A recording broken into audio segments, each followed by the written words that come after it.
Today's project was taking an old black and white photograph of my grandmother and her brother and sister and trying to make a realistic portrait in color.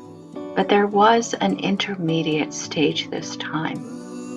I started out sketching an outline as usual, but the second step after the outline was complete was to add a sort of monochrome gradation of dark and light, showing the values but not the hues of the three people that I was painting.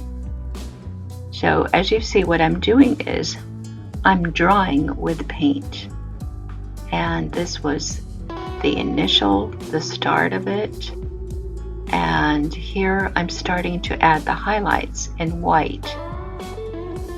What's interesting is I mixed blue, yellow, and red to make what amounted to a kind of black. And then I mixed that with white to get different shades. And that's how I proceeded. Right here I'm working on Great Aunt Eva. And here I'm working on Grandmother Klara, who's in the center. And the fellow to the right of Grandmother Klara is Great Uncle Salek, who was a bit younger. I started out with him being a little bit too tall, but later on I adjusted where he was.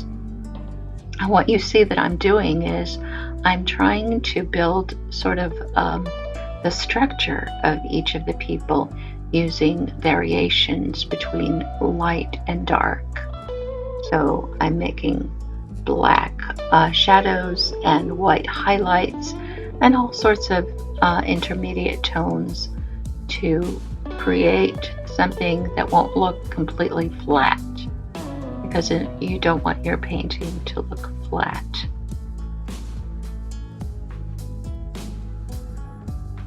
And this is the end of that stage. And here I'm pretty happy with Grandmother Klara, but Aunt Eva is the one I'm working on at the moment. And in places where Grandmother Klara was round, Aunt Eva was sort of narrow and angular.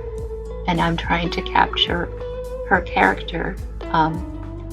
None of them were smiling. You know, in those days when you posed for a picture, you did not smile because it took too long and you can't hold a smile that long. So in a way, all of them look a little bit sullen, and Aunt Eva in particular looks that way. But I tried later on, when I added the colors, to add a little more nuance to the expression. However, this was just the start, and now I'm working on Great Uncle Salek. He's the one who never made it out of Poland because he studied chemistry and came down with leukemia, and his parents had to stay with him, and so they weren't able to escape the Nazi rule. But my great Aunt Eva married a doctor and lived in London through the Blitz, and my grandmother Klara married a philologist and escaped with him to Palestine. So that's the history. So at this point, what you see is what happened during the live stream with Julia Hanna. Julia was working on a shamrock for St. Patrick's Day, and I was working on basically colorizing my monochrome painting, adding color to it.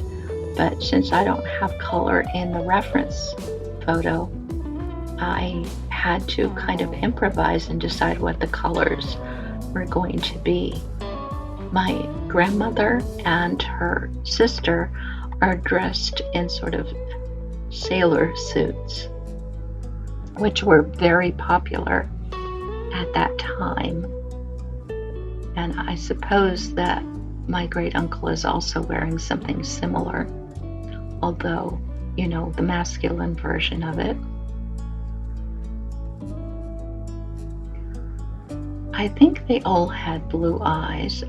I'm pretty sure that my grandmother and my great aunt had blue eyes. My great aunt was the blonde of the family. So she was considered very desirable because she was a blonde, but my grandmother was considered to be a great beauty overall, despite the fact that her hair was brown, dark brown, but her eyes were blue, and she was quite the beauty in her day.